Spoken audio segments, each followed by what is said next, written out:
Hey guys!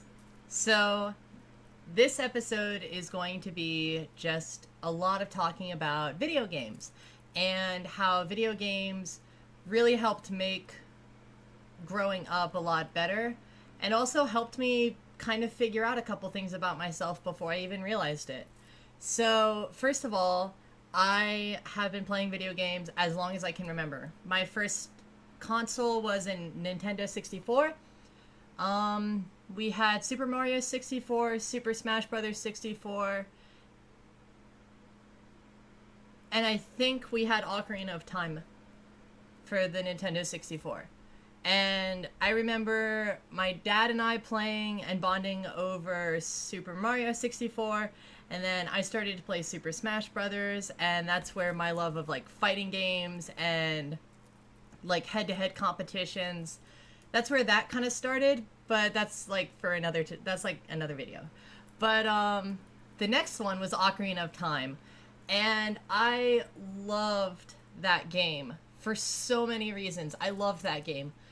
I love exploring in video games. Ocarina of Time, when I was young, took me longer to beat than any other game I played. I got through Mario 64 pretty fast. I didn't do like, oh, every hidden star, all of those things. I didn't do that, but I was a kid, so probably wasn't gonna happen.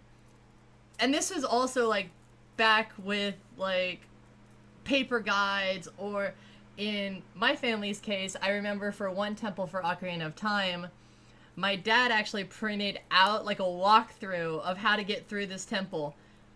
And of course, I'm sure anyone who's played that game and the original version of it knows which temple that I'm probably referring to. And it was the water temple. That temple sucked so badly. It was so bad and so hard. And it made no sense to me. It made no sense to my dad. And so we just pulled up like a walkthrough, and I started from like square one of the walkthrough, and we just did it like that. And then after that, breezed through it pretty fast. I had to stop at the Shadow Temple actually because I got scared. I really don't like the floor masters, and I hate the redeads, especially in Ocarina of Time where they stop you for so long. It's terrifying. And yeah, like usually my impulse when I'm scared is I go and I like attack it. I get rid of it. I don't do well if I can't do anything about it. So I love scary games where you can't do anything about the monster. Amnesia, Alien Isolation. Those are two really good horror games that I always recommend to anyone wanting to play that genre and actually get like a good experience. I don't really like a lot of jump scare based games just because it's a very animalistic response for a jump scare. It's basically just lulling you into a peaceful state and then having a loud noise surprise you, where it's not necessarily you being scared because the situation's scary, but because of an animal impulse in you. But that's, I mean, some of them are cool. Some of the jump scare games are cool. I watch more of them than I play. I'll watch like other YouTubers and stuff like that. I'll watch people play them instead of me, just because I don't like playing them, but sometimes they're entertaining. But yeah, I got scared with the Shadow Temple, and so I had to stop, I think for like a week or something like that. I was so scared. And then I beat the game, and I felt so good.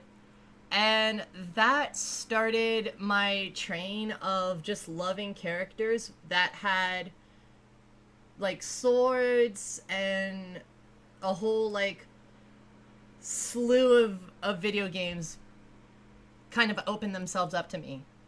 I think I was like 7 or 8 when a game called Tales of Symphonia. I saw that in Blockbuster, and that's really dating because Blockbuster's like dead. But yeah, I rented Tales of Symphonia because the art looked cool and it had characters with swords. And it was weird because on the cover there was a character that looked feminine, but looked cool to me. And like, I didn't understand. I just knew that I really liked that character, that they looked cool. And I didn't know if it was a guy or a girl, and it didn't really matter to me. I was like, that character's cool. Like, I wanna play that character. And so the thing about Tales of Symphonia and that series, which is one of my favorite series, is you play as each character, and or you can play as every character in your party. It also functions up to 4 players, so it's something that you and a bunch of friends can enjoy. And at the same time, it's got a very strong story. A lot of them are very lengthy. They have a lot of side quests. They have a lot of character building, and you really connect with the characters. And that was a big thing for me. So I really like connecting with characters in gaming. It was a way for me to express myself, and for me to also sort of have like an attachment towards other people, I guess, that reminded me of that character in the game. So I would put myself in a character's position mentally, and how the other characters acted towards that character, in my mind, that was like how I wanted people to act towards me. And that kind of like changed from game to game. And so like it was a lot of identity switching and like trying to figure out what worked for me, what fit for me, and everything like that. And it was weird because I changed a lot of characters that I put myself in their shoes. There are a lot of RPGs where I did that, where I would like one character and then maybe I would like another one as the game went on or something like that. But I always really, really stuck with a few characters. And a lot of those characters were like male, but they had very feminine features. And so in my mind, that is, I guess I just gravitated towards that, where they were male, but they were just incredibly like feminine. They had like very feminine characteristics, usually long hair, very soft facial features, very pretty, and also like in some games they're like their body structure was like kind of curvy, like kind of curvier from the hips down, but like that was kind of the thing for me anyways, as far as like the characters I really, really liked. And around 10 or so, I started to play RuneScape with my dad, and I think that was the first time I ever made my own character in a game. Yeah. Yeah. So I made my own character. Oh wait, no, I played Toontown with my dad, but that was like cartoon, and those are animals and stuff like that. But we did RuneScape, and I really liked that game, and it was something that I did for a lot growing up, and it was something I looked forward to every time I would get home from school. I got bullied a lot in school, and I also never really fit in with anyone. Every time I tried to like talk to girls, it was always like, because it was like 10, like 9 and 10, where everyone kind of starts to develop those like social point of views, where it's like, oh, like I don't want to be with that boy, or like I don't want to be with like, or I don't want to be with that girl. Like that was kind of how stuff was going for me. And it really didn't help that my family and we kept moving around. So the second I would get adjusted to like one school and I made friends and like I could talk to people, I had to move. And it sucked. And there were a lot of friends that maybe I would still be talking to today if like we kept in contact. And it doesn't bother me so much, but it definitely made growing up a lot harder, especially as far as the bullying situation, because I always felt really lonely and I just hated school. I remember one year in middle school, every time I went to this class, or any time this class came up, I would actually just leave school. I would skip the class, I would go somewhere, and I would bring like my Game Boy, or eventually like my PSP. I would just bring something to play, and I would go hide somewhere, because if they caught you, you got in trouble, and I didn't want to get in trouble. So I skipped class that entire semester until I got a new teacher. And it was weird because the school never really cared. And I guess it was kind of good and kind of bad, where maybe they probably should have cared about their kids not being in class and what could happen to them. But I don't know. that's kind of the schools. But I just hated going to some classes. I hated being with some of the students and how uncomfortable some of them made me feel, and also some of the bullying that I had during that time. It was very, very upsetting.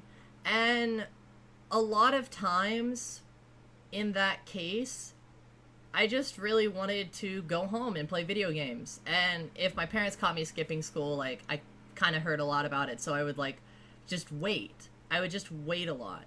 A lot of school for me was just waiting. And it wasn't like I didn't learn anything in school. A lot of stuff that I learned in school, it was either at home or it was doing, like, reading on my own. I've read a lot of fantasy novels, and I still do, but I read a lot of fantasy books. Not as many as, like, other kids probably did, or maybe a little bit more than the average for kids. I don't know. I liked to play a lot of video games, but I also did like to play a lot of, I like to read a lot of books. And I learned a lot from those, from those books and from those games. When you play a lot of fantasy games, there's a lot of words that kind of come up and you don't really know what they are, so you start trying to look them up. Or in my case, I just associated it with something where I could understand the gist of a word just by how it was conveyed in the game.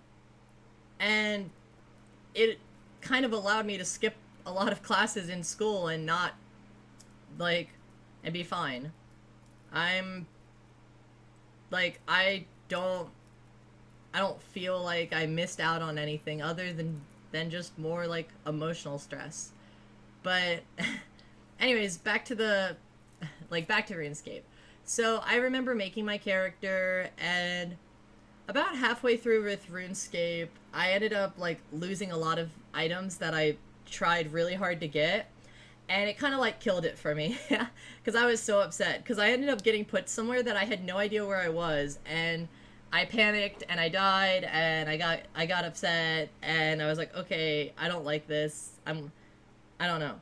And I ended up finding another MMO. And this was called Grand Chase. This was also the beginning of where, MMOs kind of ruled the internet for a while. So, this was getting to be the point where, WoW first came out. And so I played a little bit of Grand Chase. And, of course, the second I found a character that was feminine but a boy, or considered a boy, I, played that character.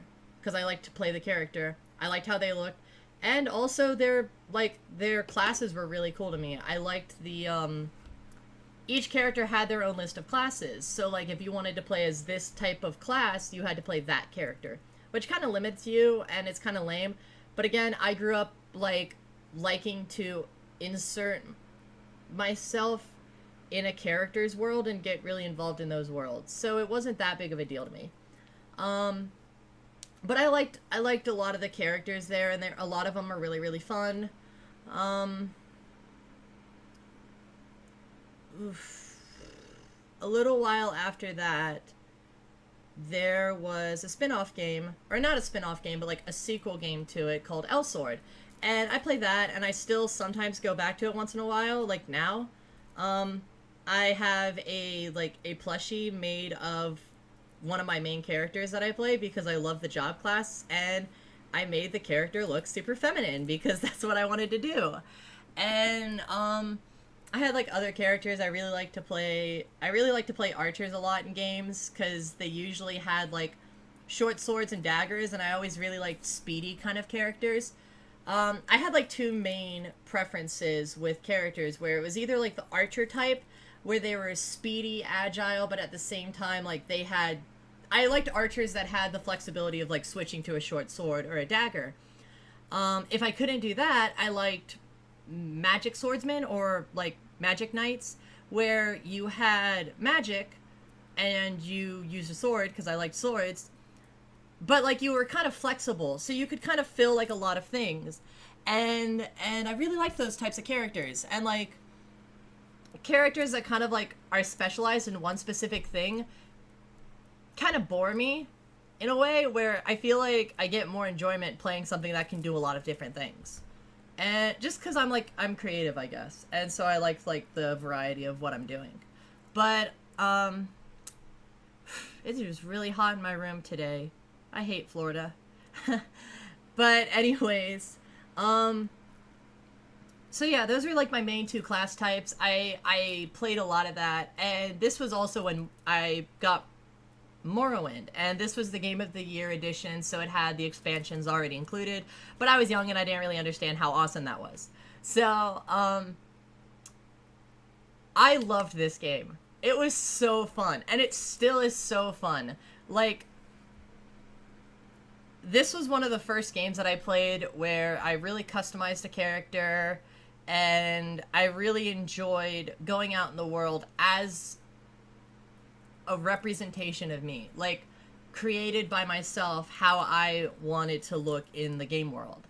And it spawned a whole list of MMOs that I would bounce from to play. And the thing with me with MMOs is a lot of like point and click MMOs end up boring me.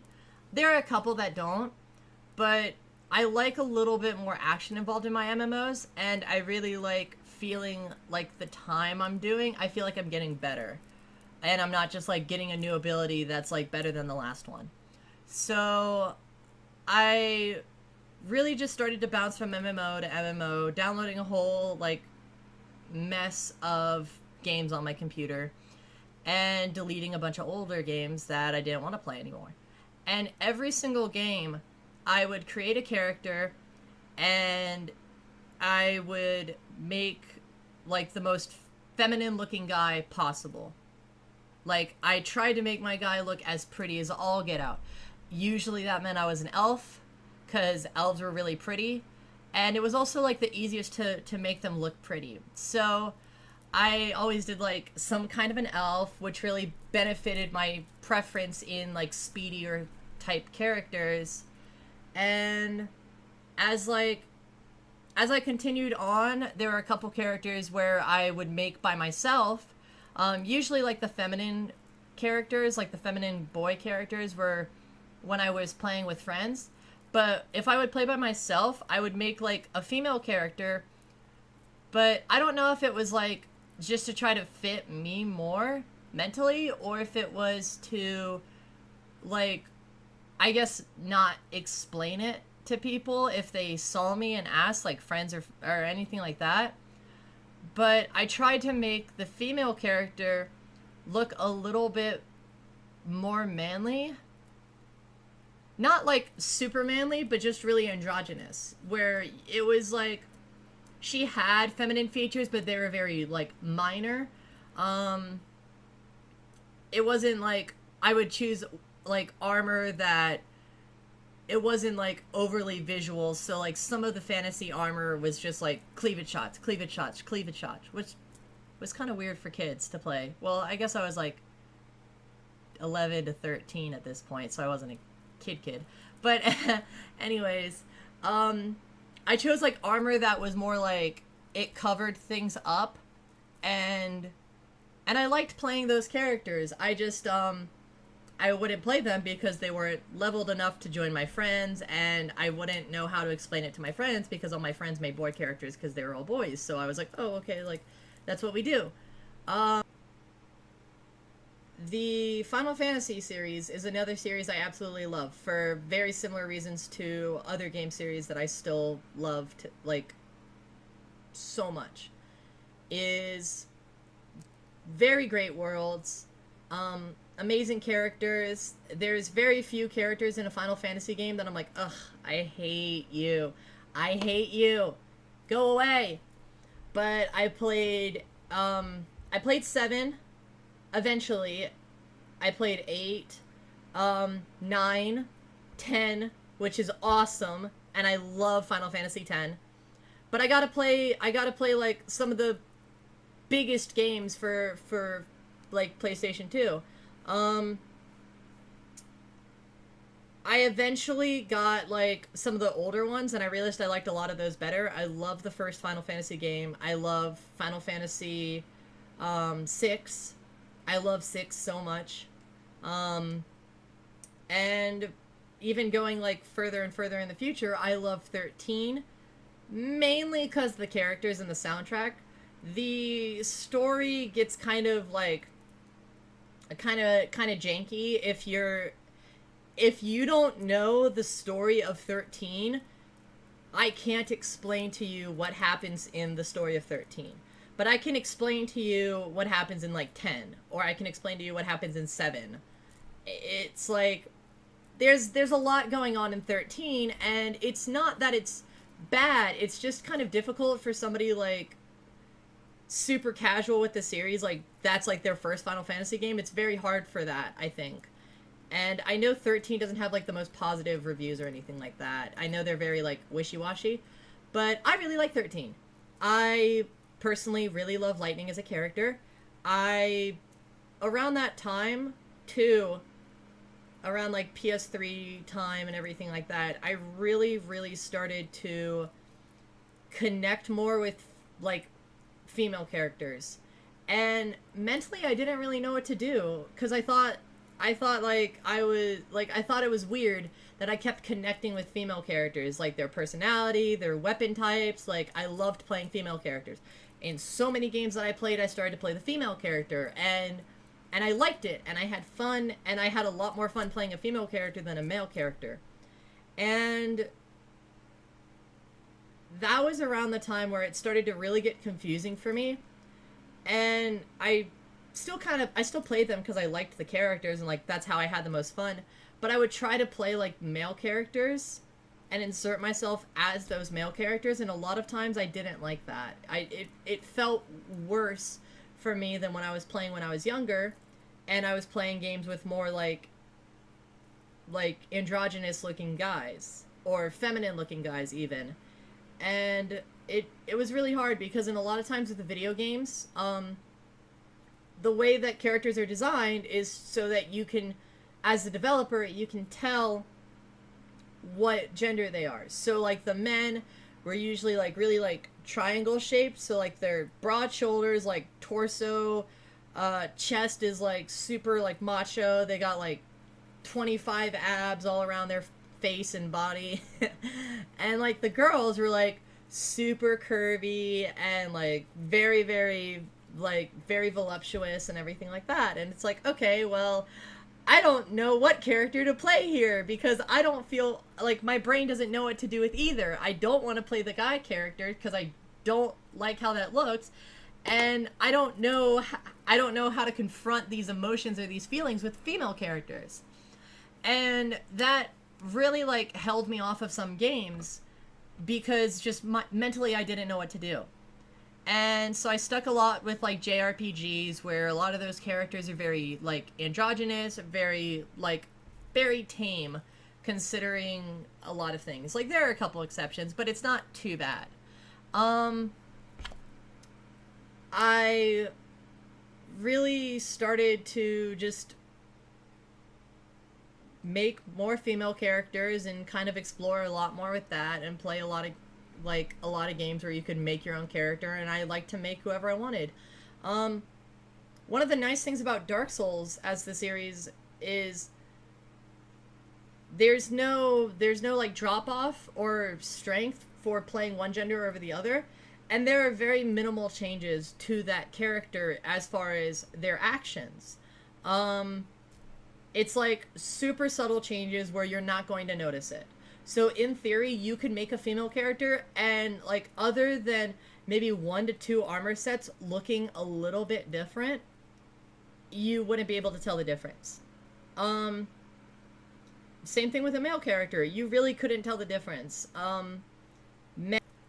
I know that there are like still parents that are kind of worried if your kid's playing a lot, but it's cool. Like your kid, and first of all, it doesn't have to be that your kid is trans, like is transgender to want to play a lot of video games. They could just use video games to escape the same issues that like in school where maybe the kid's getting bullied or maybe the kid just doesn't feel like good in school. Like there's so many things and video games help so much.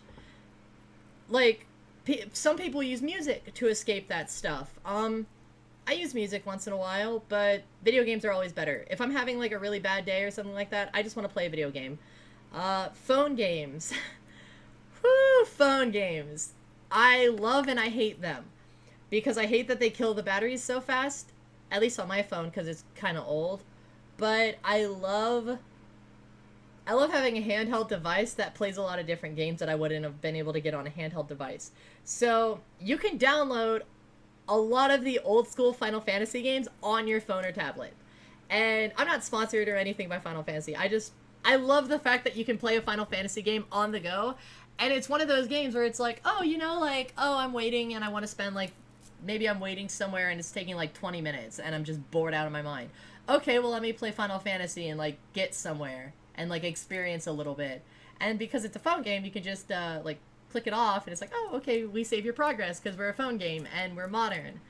Um, oh, I remember the days of like buying extra batteries and stuff and changing those out for old handheld systems.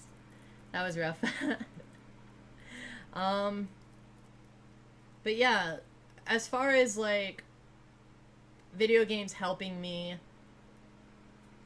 realize and be comfortable with who I was, a lot of it was like JRPGs and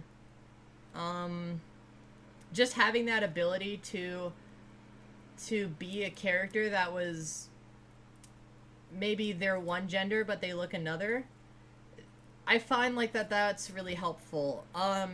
Now there are actually character types in games and like anime that are solely based on that concept. And I think that concept is in a way kind of nice for people struggling with things in like a similar manner that I have, where you insert yourself as a character, so you want to play a character that you feel represents you. And when you're confused and you don't understand who you are, it's really difficult to find those characters in a lot of cases. So you really depend on those kinds of characters. And I love just about every character like that. I love those characters. First of all, they're very interesting characters anyways, because a lot of times they have a reason for looking one way versus another. And then other times it just doesn't matter. The character just wants to wear that stuff. And that's freaking awesome. Because for people who want to dress a certain way or want to look a certain way, you don't need a reason. There doesn't have to be some like, my parents are dead and this is my way of coping and connecting with my parents. It doesn't have to be anything ridiculous. It can just be as simple as, I like wearing this stuff. It makes me happy. Awesome. Awesome. Keep doing that. Video game companies, I love you guys so much because you help me have so much fun. I still use them to like hang out with friends, escape from things, like not nearly as bad as escapism as I used to, but it's just fun to play a video game and like hang out with people. I really like meeting random people on video games and stuff like that. Like it's really fun. Certain games that I've played and I played like more competitively, I don't associate with people as much because a lot of people get really toxic and really like angry for no reason, and they forget that it's a game, and kind of a little bit of thought that you got to go into that there. But yeah, like I know so many people that really depended on video games growing up, and just like me, they probably would have had a lot harder of a time growing up.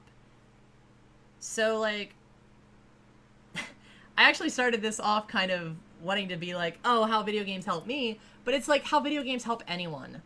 And that's just like my thoughts with that, with like how video games are helpful and how video games affected me growing up, and also a little bit about me growing up. So yeah, like, uh,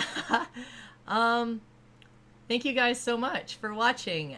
The video is a little bit later of an upload than some of the past ones I've done, but I was kind of busy today with some of the stuff that I was doing. Wasn't feeling too well. I'm good though. Like, I'm okay. Like, I'm super cool. I'm awesome. I just had a few things that I was trying to take care of, and yeah, I love video games. Maybe in another video I'll talk more about like extra favorite video games and like why they're my favorites. But till then, talk to you guys later. Have a good day. Bye.